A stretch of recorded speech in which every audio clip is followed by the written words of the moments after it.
4 astronautas ya han dejado atrás más de la mitad del camino hacia la Luna, y aún así la sensación no es de triunfo, sino de vértigo. Porque la pregunta sigue ahí, clavada como una astilla en la historia. Si en 1969 fuimos capaces de llegar, tocar el polvo gris, clavar una bandera y volver vivos, ¿por qué regresar hoy parece una hazaña casi imposible? La respuesta no cabe en un eslogan, no cabe en una sola cifra, y desde luego no cabe en la nostalgia. En Houston, en el Centro Espacial Johnson, una sala llena de pantallas, voces entrecortadas y relojes que no perdonan, vigila cada respiración de la misión con una tensión que recuerda menos a una ceremonia y más a una partida de ajedrez contra el vacío. Allí, mientras el centro de control sigue cada telemetría al segundo, la nave avanza hacia el punto desde el que rodeará la cara oculta de la Luna, esa región que nunca nos enseña el mismo rostro y que durante siglos fue pura imaginación. Si ya lo resolvimos una vez con computadoras más débiles que un reloj digital de muñeca, ¿por qué volver allí se parece ahora al reto más duro que haya intentado nuestra especie? Ese es el fantasma que persigue a Artemisa. En cada rueda de prensa, en cada aplazamiento, en cada anuncio cargado de optimismo, reaparece la misma sombra. 2 programas lunares separados por más de medio siglo, uno convertido en leyenda y el otro obligado a justificar cada tornillo. Lo que antes fue una carrera contra otro país, ahora es una carrera contra la memoria, contra la física, contra las propias expectativas. Por eso este no es un simple regreso, es una declaración de intenciones. La Luna ha dejado de ser un trofeo y se ha convertido otra vez en un territorio estratégico. Y no hablamos de una visita fugaz, Artemisa apunta mucho más alto. La ambición real es quedarse, construir infraestructura, aprender a vivir en un entorno hostil y usar la superficie lunar como trampolín para misiones todavía más lejanas, incluso hacia Marte. La idea suena limpia en una diapositiva, pero sobre el terreno implica energía, comunicaciones, hábitats, protección frente a radiación, logística de suministros y una tolerancia al error que roza lo imposible. La cara oculta de la Luna, el sur lunar, los cráteres en sombra perpetua, los depósitos de hielo atrapados donde nunca llega el sol, todo eso convierte a la Luna en algo más que una roca brillante en el cielo. La convierte en una base potencial para el futuro, y eso cambia absolutamente todo. La misión Artemisa 1 ya demostró que no se trataba de una fantasía elegante. Fue un vuelo de prueba sin tripulación de la nave más poderosa construida por la NASA, incluso más imponente que el Saturno V que llevó a Apolo. Lanzada en noviembre de 2022, la nave Orión dio una vuelta completa alrededor de la Luna durante 25 días y regresó a la Tierra después de poner a prueba sistemas que, en una misión tripulada, no pueden fallar ni un solo instante. El objetivo no era lucirse, era sobrevivir a la prueba del fuego, a la radiación, al regreso a velocidades brutales y a la incertidumbre de lo desconocido. ¿Y qué reveló? Que volver a la Luna no es repetir el pasado, es construir otra vez la capacidad de salir del planeta con seres humanos a bordo. Ahora, Artemisa 2 prepara algo que durante décadas parecía congelado en los archivos de la historia.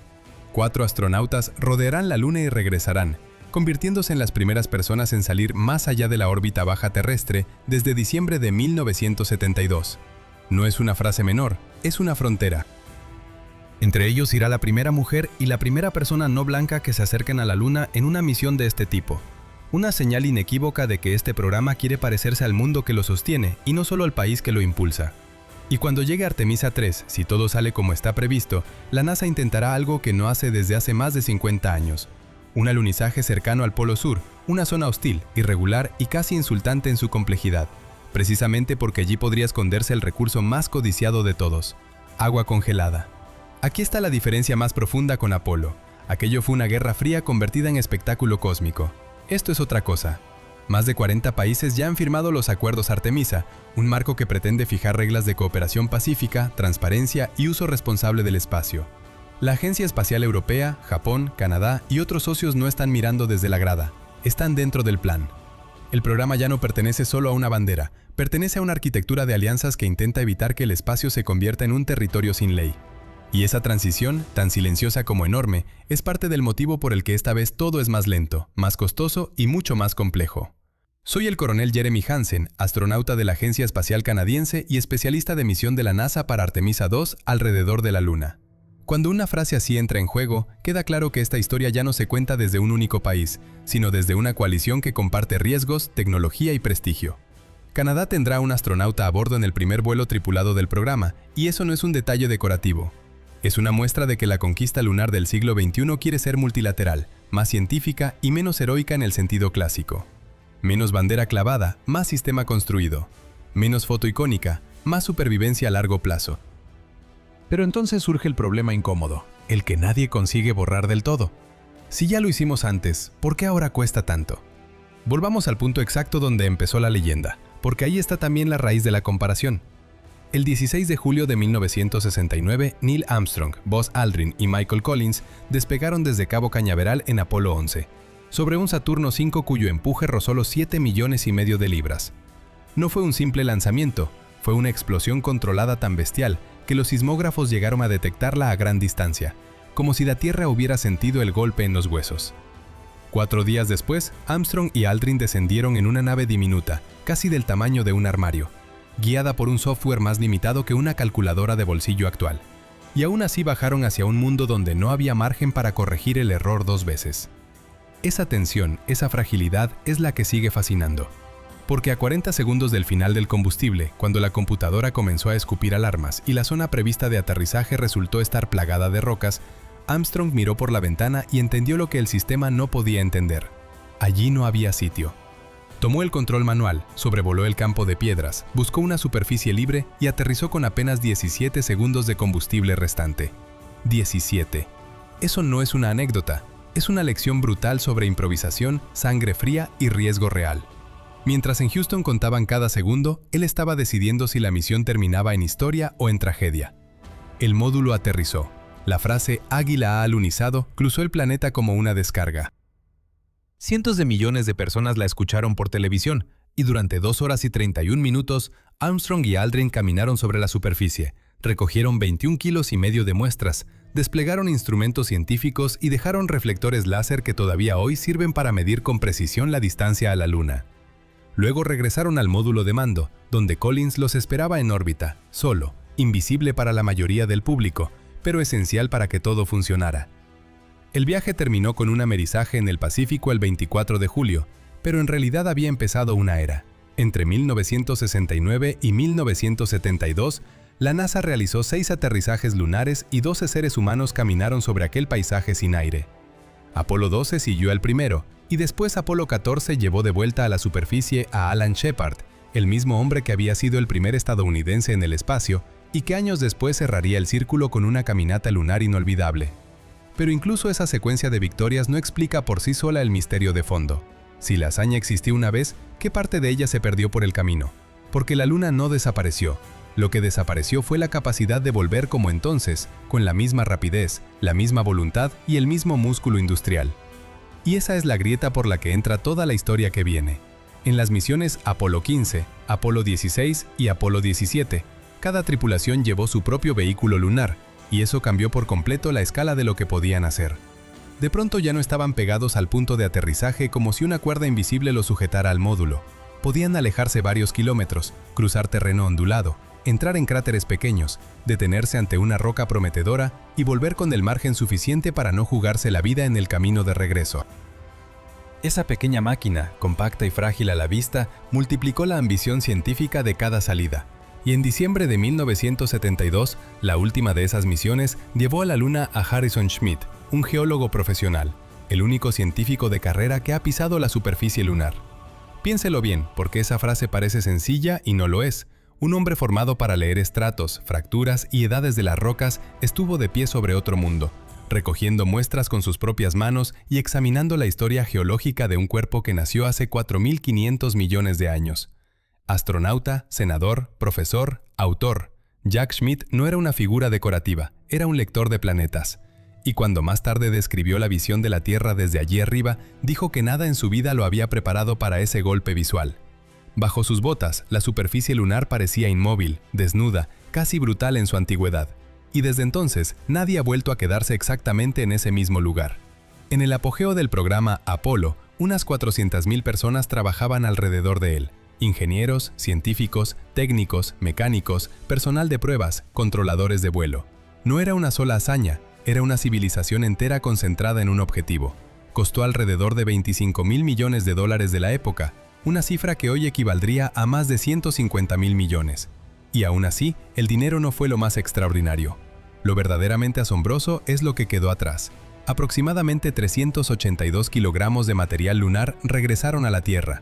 y desde entonces han alimentado décadas de análisis, comparación, datación y debate. Hay almacenes enteros llenos de documentación, transcripciones, bitácoras, mapas de navegación, registros de pruebas y conversaciones técnicas. Miles de horas de testimonio fueron recogidas a lo largo de los años. Historiadores y científicos de todo el mundo aceptan esas misiones como reales, no como una idea romántica, sino como un hecho abrumadoramente documentado. Pero ahí es donde empieza la parte incómoda, porque que una cosa sea real no significa que la institución que la hizo posible gozara de buena salud. Durante los mismos años en que los cohetes rugían y los astronautas caminaban sobre el polvo gris, la confianza pública en el gobierno estadounidense se estaba desmoronando. Según el Pew Research Center, en 1964, cerca de 3/4 partes de los estadounidenses creían que el gobierno federal solía hacer lo correcto. Una década más tarde, después de Vietnam, de los papeles del Pentágono, de Watergate y de las revelaciones del Comité Church sobre operaciones de la CIA, esa confianza cayó por debajo del 30%. Y no se recuperó de verdad. Ese desplome no llegó después de Apolo, ocurrió mientras Apolo seguía funcionando. Eso significa algo inquietante. Cada prueba, cada informe, cada imagen transmitida desde la Luna entraba en un país que estaba aprendiendo, en tiempo real, que sus propias instituciones podían mentirle con una eficacia sistemática. Ese contexto no prueba nada por sí mismo, pero sí explica por qué el debate posterior se volvió tan cargado, tan desconfiado, tan propenso a la sospecha. ¿Cómo no iba a ser así, si la fe pública se estaba rompiendo justo en el momento en que se exigía fe absoluta? Y entonces aparece la comparación que lo contamina todo: Artemisa. La pregunta flota sobre cada audiencia presupuestaria, cada retraso, cada rueda de prensa y cada promesa de calendario. Si la NASA pudo llevar 12 personas a la Luna entre 1969 y 1972, con tecnología anterior incluso a las calculadoras de bolsillo modernas, ¿por qué regresar ahora parece tan difícil, casi desproporcionado? La respuesta oficial es compleja, pero en buena medida correcta. Apolo nació bajo una presión política extrema. Cuando Yuri Gagarin completó su órbita terrestre en abril de 1961, Estados Unidos sintió que iba perdiendo la carrera espacial de una forma casi humillante, casi existencial. La frase de Kennedy en Rise en 1962 suena ahora como una pieza de literatura nacional. Decidimos ir a la Luna no porque sea fácil, sino porque es difícil.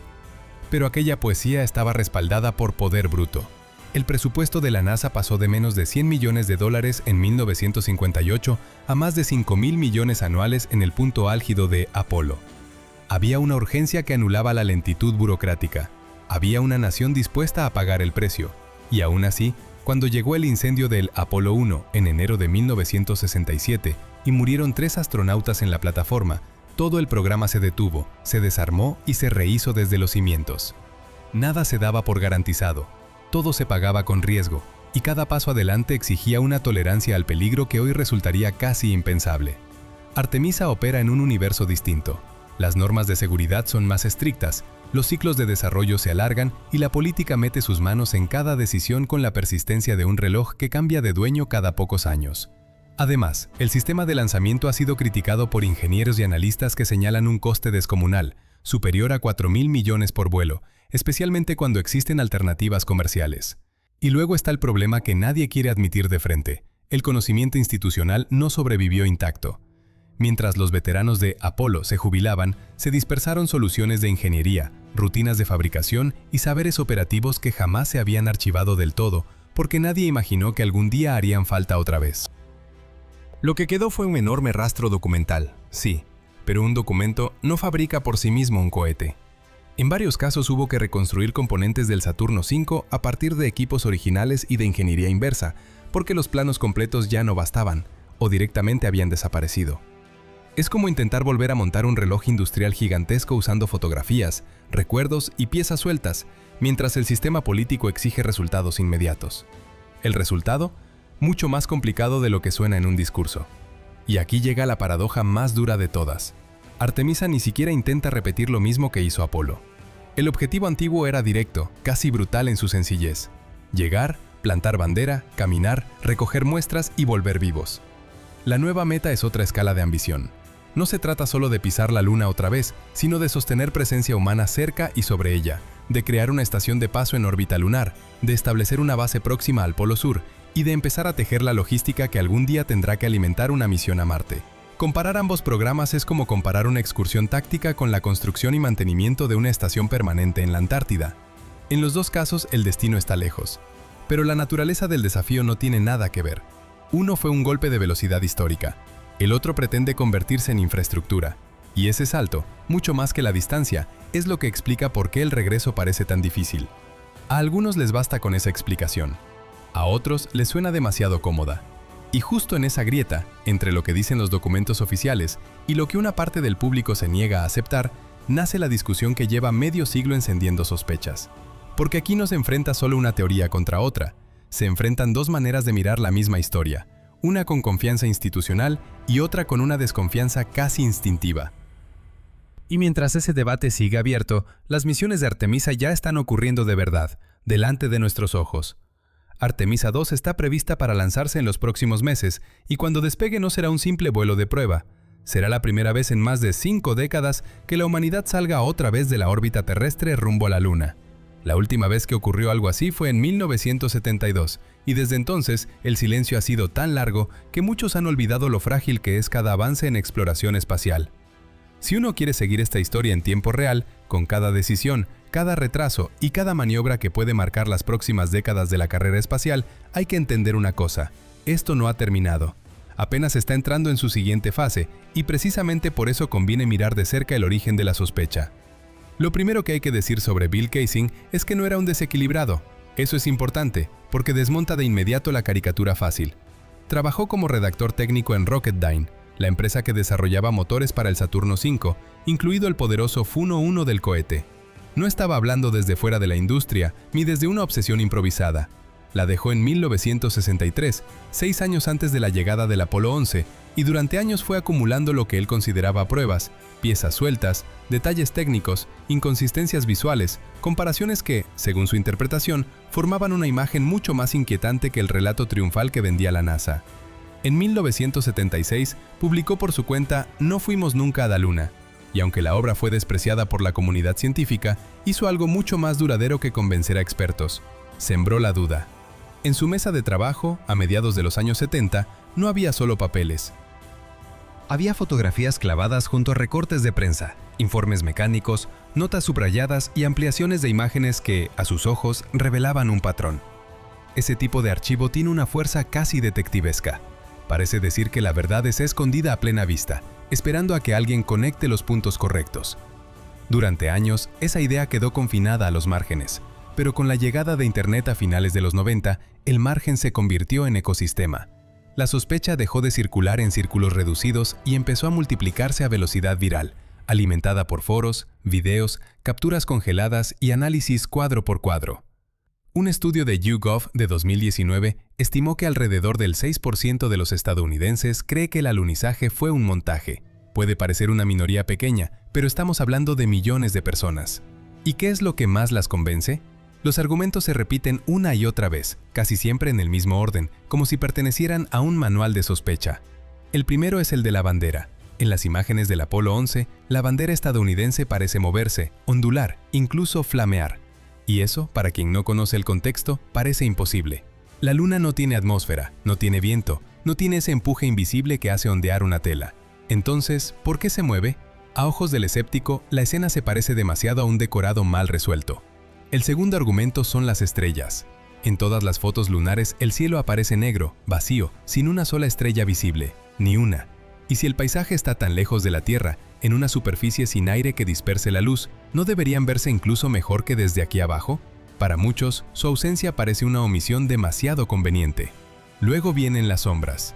En algunas tomas de la misión Apolo, las sombras apuntan en direcciones distintas, como si no hubiera una única fuente de iluminación.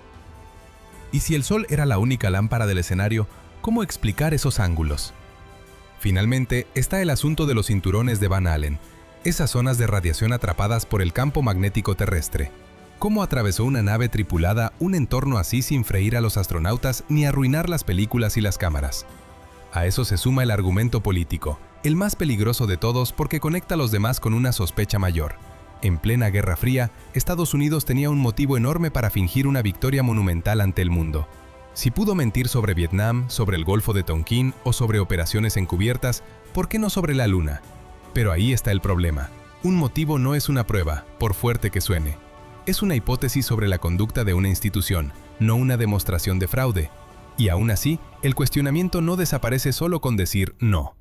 La respuesta real requiere física, ingeniería, fotografía, transmisión de señales y una cantidad incómoda de detalles que rara vez caben en un eslogan. Por eso el contraargumento más sólido no consiste en negar la duda, sino en abrir la caja técnica y mirar pieza por pieza qué ocurrió realmente. Empecemos por la bandera, porque ahí es donde muchos creen ver la grieta más grande. Las banderas de Apolo no eran banderas corrientes. En la parte superior llevaban una varilla horizontal diseñada precisamente para mantener la tela extendida en un lugar sin viento. Cuando los astronautas clavaron el mástil en el suelo lunar, lo giraron y lo empujaron dentro de un terreno fino y polvoriento. El conjunto vibró. Y vibró más de lo que vibraría en la Tierra, porque en la Luna no hay aire que frene el movimiento. Eso significa que, una vez iniciada la oscilación, continúa durante un rato antes de detenerse por completo. Si se observan las grabaciones sin recortes, se ve algo crucial. La bandera no sigue agitándose cuando los astronautas se apartan. Se calma, se queda quieta. Eso no es el comportamiento de un ventilador oculto ni de un estudio con corriente de aire. Es exactamente lo que cabe esperar en el vacío. Con las estrellas ocurre algo parecido, pero el engaño es visual, no físico. La superficie lunar, bajo el sol directo, es brutalmente brillante, casi como un campo de nieve a mediodía. Para exponer correctamente tanto a los astronautas como a los equipos, las cámaras se ajustaron con velocidades de obturación muy rápidas y aperturas pequeñas. Y cuando una cámara está configurada así, la luz tenue de las estrellas, por muy reales que sean, simplemente no impresiona la película. Es el mismo principio que hace desaparecer el cielo nocturno cuando se fotografía un edificio iluminado por focos potentes. El primer plano domina y lo lejano se apaga. Las estrellas estaban ahí. Lo que no estaba calibrado para verlas era la cámara. Y esa diferencia, tan simple en apariencia, es la que transforma un aparente misterio en una limitación técnica perfectamente conocida. Las sombras también se aclaran cuando uno deja de mirar la Luna como si fuera un escenario plano. No lo es. Está llena de cráteres, lomas, pequeñas pendientes, bordes irregulares y desniveles acumulados durante miles de millones de años de impactos.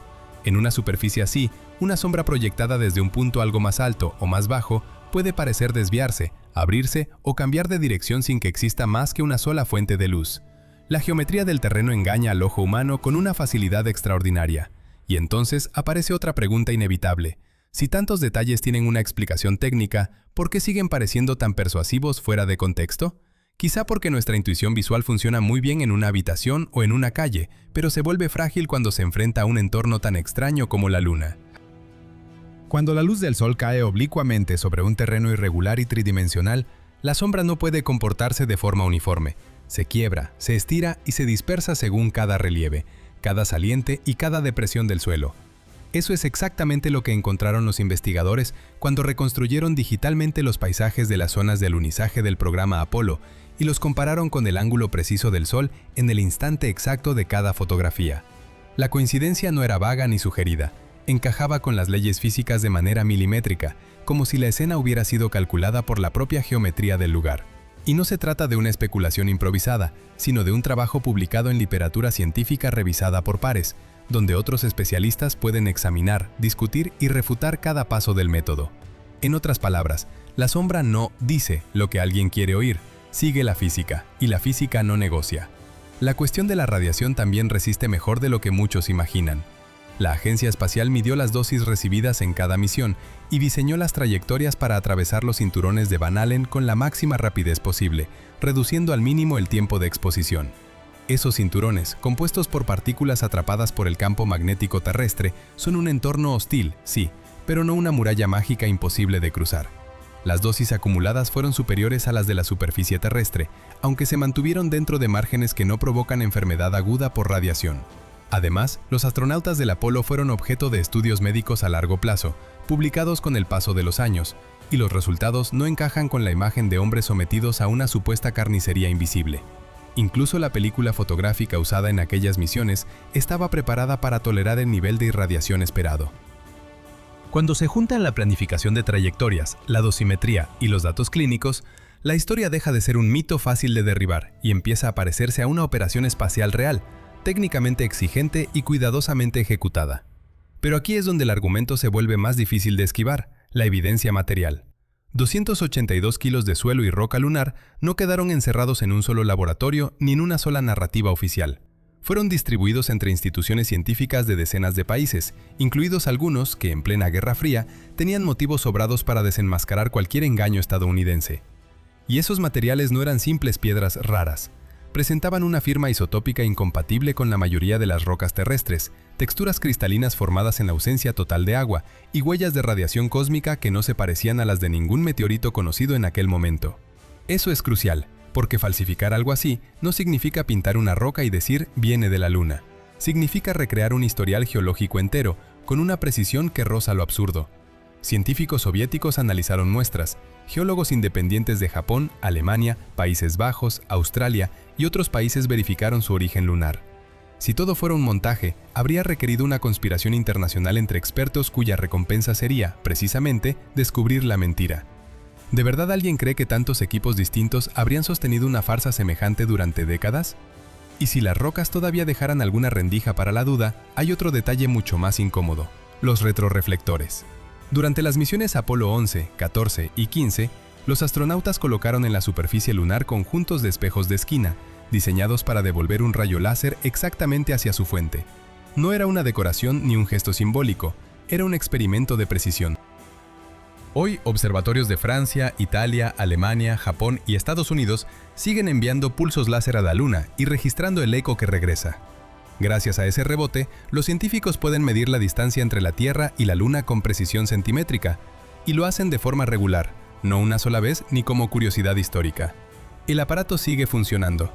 El objetivo sigue respondiendo.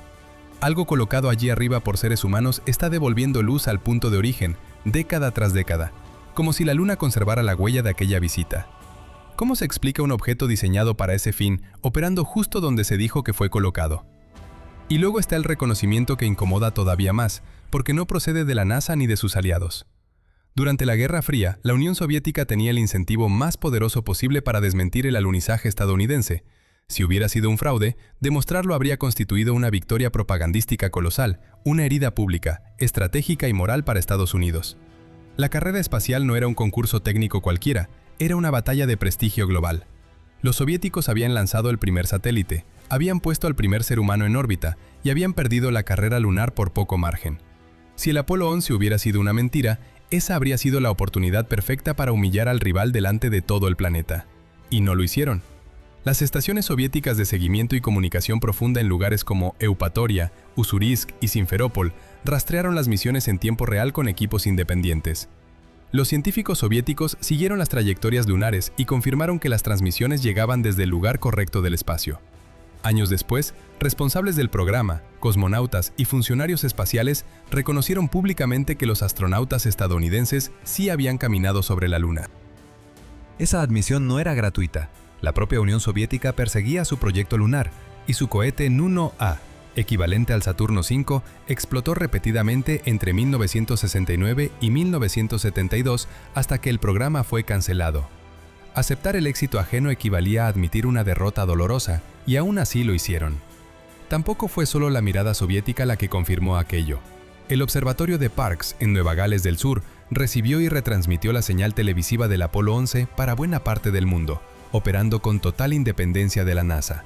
Radioaficionados de varios países siguieron las transmisiones de la misión en tiempo real sin pertenecer a ninguna estructura gubernamental ni tener interés político en proteger la versión estadounidense. No cobraban por validarla, no respondían a Washington, no dependían de Houston, y sin embargo, todos coincidieron en que allí había una señal auténtica, una fuente real, un acontecimiento que no podía explicarse como simple teatro. Lo sorprendente es que las confirmaciones más incómodas para los escépticos no vinieron del organismo acusado, sino de adversarios geopolíticos, de observatorios rurales y de aficionados dispersos por el planeta. Cuando los enemigos verifican lo que uno dice haber hecho, la discusión cambia de naturaleza. Y aún así, ni siquiera todo eso logra cerrar el debate para quienes desconfían de las instituciones de manera sistemática. Porque el problema ya no es solo una fotografía, una bandera o una sombra bien orientada. Es algo más profundo, más difícil de desmontar y también más difícil de reparar. Lo que está en juego no es únicamente si una misión llegó o no a otro mundo, sino qué ocurre cuando una parte enorme del público deja de creer en las estructuras encargadas de certificar la realidad. Ahí es donde la controversia deja de ser astronómica y se convierte en algo social, casi visceral, y por eso sigue reapareciendo una y otra vez, incluso cuando los datos apuntan en una dirección muy clara. Para 1975, y eso fue justo un año antes de que saliera el libro de Bill Kaysing, Estados Unidos ya había pasado por una secuencia de golpes que habría destruido la fe de cualquier sociedad. El asesinato de un presidente, la mentira metódica que acompañó a una guerra entera, el descubrimiento de una maquinaria de inteligencia que operaba al margen de la ley contra sus propios ciudadanos, y después, la dimisión de otro presidente envuelto en un encubrimiento criminal nacido dentro mismo del despacho oval. No era un simple mal momento, era una erosión lenta, casi química, de la confianza pública. Pew Research lo refleja con una crudeza difícil de ignorar. La confianza en el gobierno federal cayó de alrededor del 75% en 1964 a menos del 30% a mediados de los 70. Y lo más importante, nunca volvió a recuperarse del todo. En ese clima, el escepticismo sobre el alunizaje no apareció por generación espontánea. No nació a pesar de ese contexto, sino precisamente alimentado por él. ¿Cómo pedir fe absoluta después de haber visto tantas capas de mentira desmoronarse una sobre otra? Y aún así, la conspiración lunar no se expandió primero gracias a Internet, porque Internet todavía no existía. Durante años, esas sospechas circularon por una red mucho más modesta y al mismo tiempo sorprendentemente eficaz. Libros autoeditados, boletines mimeografiados, fotocopias pasadas de mano en mano, pequeños círculos de lectores que se sentían fuera del consenso oficial. Era difusión artesanal, casi clandestina. Luego llegó el salto brutal: YouTube, Reddit y los sistemas de recomendación que convierten cualquier sospecha en combustible para más sospecha. En ese entorno, el contenido que contradice la versión aceptada no solo sobrevive, sino que se vuelve autosostenible. Un video que afirma que todo fue una farsa suele provocar más clics, más repeticiones y más tiempo de visualización que uno que se limita a explicar por qué no lo fue. No es un juicio sobre la inteligencia de quienes miran, es la lógica fría de la economía de la atención. Lo inquietante es que el sistema premia precisamente lo que más incendia la duda, no lo que la apaga. A eso se suma una fractura generacional que casi no puede cerrarse. Quienes vieron la transmisión en directo de Apolo 11 no solo observaron una hazaña técnica, vivieron un instante cultural compartido.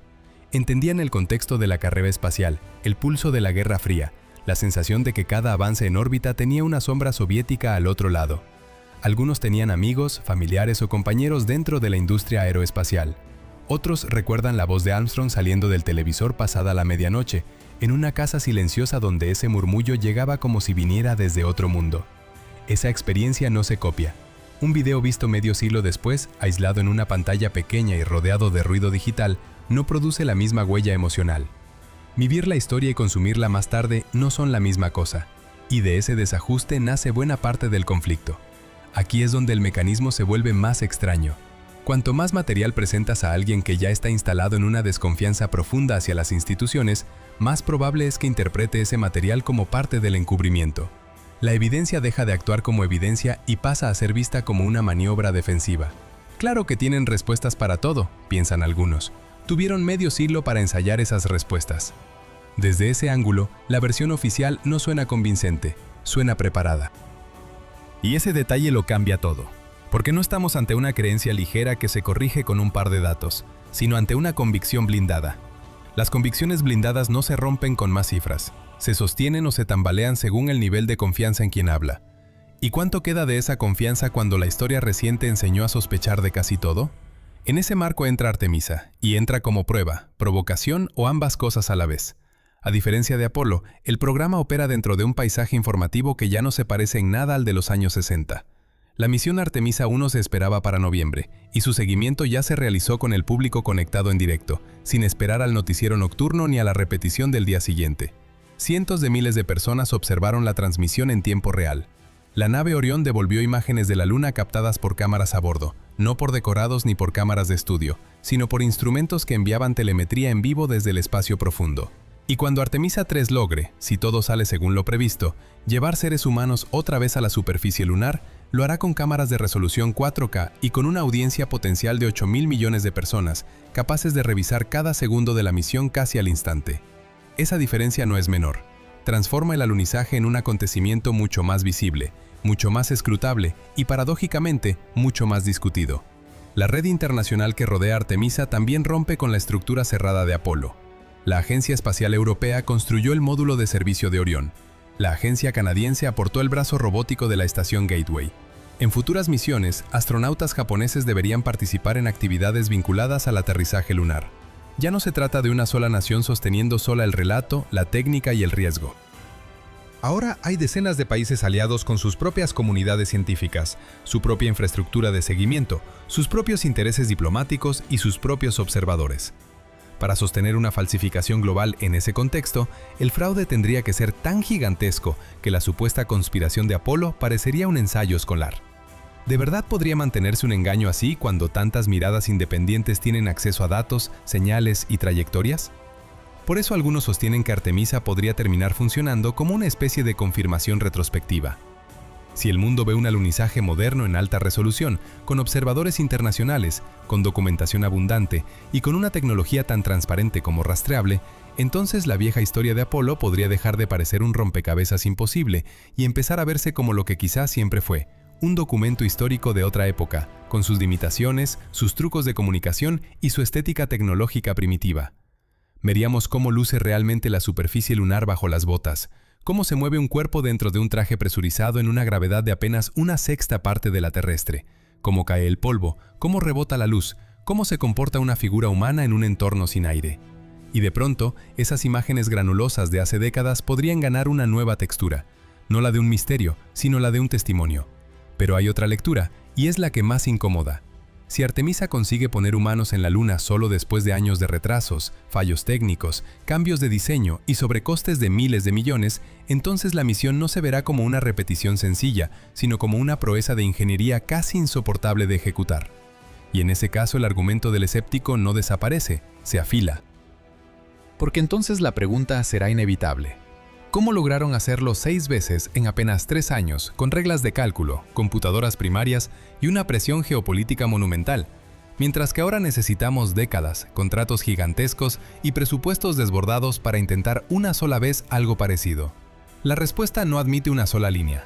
Habla de voluntad política, de tolerancia al riesgo, del tamaño de la ambición, de la memoria institucional y también de la enorme diferencia entre correr una carrera y construir una infraestructura permanente en otro mundo. Quizá haya varias respuestas correctas al mismo tiempo. Lo seguro es que la pregunta no desaparecerá y que Artemisa, salga como salga, acabará convertida en munición para ambos bandos. Y como recordó la propia evidencia independiente, desde 2009 los lugares de aterrizaje de Apolo han sido fotografiados por naves que jamás pertenecieron a la NASA. La prueba más incómoda de todas no vino de un archivo secreto ni de una confesión tardía.